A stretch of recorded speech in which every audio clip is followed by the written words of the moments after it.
Factorize, look, there are two terms, 36t square minus 25. Whenever two terms are there and the sign between the term is negative, and check whether the coefficient of this variable is the square of something, like 36. 36 is the square of 6. 6 multiplies 6 get 36. So इसको हम 60 whole square में लिख लेंगे, क्योंकि 36 6 का square है, ठीक है। और 25, 5 को 5 के साथ मल्टीप्लाई करें तो वी गेट 25, ठीक। तो ये आ जाएगा 5 का स्क्वायर। अब देखिए आपने इसको स्क्वायर में चेंज कर दिया। अब ये देखो 6 का स्क्वायर 36 और इस टी का स्क्वायर, इन दोनों का स्क्वायर आपने ब्रैकेट से बाहर लिख देना है, सही है। अब यहाँ हम फार्मूला अप्लाई करते हैं a square minus b square का, which is equal to a plus b into a minus b. ये फार्मूला हमने अप्लाई करना है इसको फैक्टराइज करने के लिए। आपने किस तरह जज करना है कि ये इस टाइप की फैक्टराइजेशन है, इसमें आपको question a square minus b square की फॉर्म में गिवन होगा। These are the factors of this, ये दोनों इसके फैक्टर्स हैं, ठीक है। तो अब देखिए टू टर्म्स है और दोनों का स्क्वायर हो रहा है, मीन्स कि ये ए स्क्वायर माइनस बी स्क्वायर की फॉर्म है। आपने क्या करना है, इन दोनों को इस फॉर्म में चेंज करना है, ठीक है। तो एक प्लस की ब्रैकेट और एक माइनस की ब्रैकेट हो जाएगी। तो ए की वैल्यू है 60, ए की जगह आपने लिख देना है 60 और बी की जगह लिखना है 5। तो ये 60 प्लस 5 और ये आ जाएगा 60 माइनस 5। एक प्लस की ब्रैकेट और एक माइनस की ब्रैकेट, और ये हो जाएंगे इसके फैक्टर्स। इसी तरह सेकंड क्वेश्चन देखें। सेकंड क्वेश्चन में भी हमारे पास देखिए टू टर्म्स इन्वॉल्व हैं, ठीक है, और दोनों का स्क्वायर है। वेरिएबल का भी स्क्वायर है और ये जो कोफिशेंट है ये भी जो है वो 7 का स्क्वायर है। 7 को 7 के साथ मल्टीप्लाई करें देन वी गेट 49, और 9 को मल्टीप्लाई करें 9 के साथ देन वी गेट 81, ठीक है।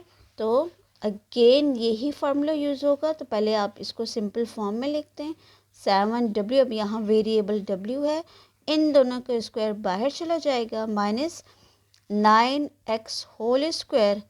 सो again it is a form of a square minus b square. So यही फार्मूला अप्लाई करें, एक प्लस की ब्रैकेट और एक माइनस की। अब यहाँ ए जो है वो 7w है, तो 7w प्लस 9x और यह आ जाएगा 7w माइनस 9x। तो ये है इसकी फैक्टराइजेशन। जब भी आपके पास ए स्क्वायर माइनस बी स्क्वायर हो तो एक प्लस एक माइनस की ब्रैकेट लिख देनी है। तो ये इसके फैक्टर्स हो गए। ओके, थर्ड जो एग्जांपल लिए हमने, यहाँ आप देखें टू टर्म्स है लेकिन स्क्वायर नहीं है, बट क्वेश्चन है फैक्टराइज का। तो फैक्टराइजेशन का फर्स्ट रूल कॉमन होता है। दोनों टर्म्स में आप चेक करें, एक्स फर्स्ट टर्म में भी है, यहाँ भी है, सेकेंड टर्म में भी, वाई इधर फर्स्ट टर्म में भी है और सेकेंड टर्म में भी है। तो अब एक्स और वाई तो कॉमन निकलेगा, बट उसमें आपने जो है एक्स की जो लीस्ट पावर उसको बोलते हैं जो सबसे छोटी पावर हो। यहाँ एक्स क्यूब है और यहाँ एक्स की पावर 1 है, ठीक है। तो इसलिए हम एक्स की पावर 1 को बाहर कॉमन निकालेंगे। दोनों में वाई भी मौजूद है तो वाई की पावर 1 बाहर निकल जाएगी, ठीक है। तो ये आपने x1 और y1, अब ये आप मेंशन करना ज़रूरी नहीं होता, ठीक है। तो एक्स वाई आपने कॉमन निकाल दिया ब्रैकेट लगा के। अब आपने ये जो कॉमन निकाला है, पहले आपने इस फर्स्ट टर्म के साथ चेक करना है कि अगर आपने इस फर्स्ट टर्म में से एक्स वाई कॉमन निकाला है तो यहाँ पे क्या बच गया, वो जो कुछ रह जाता है वो आपने ब्रैकेट के अंदर लिखना है, ठीक। तो अब यहाँ देखिए एक्स जो है वो 3x है, एक्स क्यूब मतलब 3x है। तो 3 में से एक बाहर निकल गया तो अंदर जो है वो 2 रह जाएंगे, सही।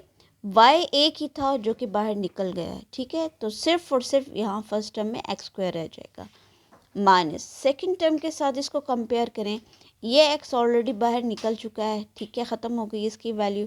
y 3 है तो 3 में से 1 निकल गए तो पीछे के इतने रह गए 2। तो ये तो आपने कॉमन फैक्टर्स इसके वेरिएबल कोफिशिएंट जो है वो निकाल दिए। अब ये देखें ये एक्स वाई तो अपनी जगह पर ही आएगा, लेकिन जिस ब्रैकेट के अंदर आप देखिए तो अगेन ये ए स्क्वायर माइनस बी स्क्वायर का फार्मूला है, ठीक है। टू टर्म्स है, माइनस साइन है। और स्क्वायर हो रहा है, ठीक है। अब यहाँ जो है ए की वैल्यूज़ जो है वो एक्स है और बी जो है वो वाई है, ठीक। या आप अगर इसको पहले इस तरीके से लिख लें एक्स होल स्क्वायर, और जिस तरह इससे पहले क्वेश्चन में हमने इसका स्क्वायर बाय ब्रैकेट में किया था, यहाँ आप इसको कर लें। तो अब यहाँ देखिए, जब आप फार्मूला अप्लाई करते हैं ना, a square minus b square which is equal to a plus b and a minus b, तो अब ये देखो आप यहाँ ए की वैल्यूज़ जो है वो एक्स है और बी वाई है, तो आपने इस फॉर्म में इन दोनों को लेकर आना है। तो एक्स वाई तो ये ऑलरेडी बाहर है, ये क्या आ जाएगा एक्स प्लस वाई, और यहाँ आ जाएगा एक्स माइनस वाई। इसी को आपने एक प्लस की ब्रैकेट और एक माइनस की ब्रैकेट में लिख दिया, ठीक है। ये फार्मूला अप्लाई किया है, तो यहाँ के इसके फैक्टर्स जो हैं वो कंप्लीट हो जाते हैं।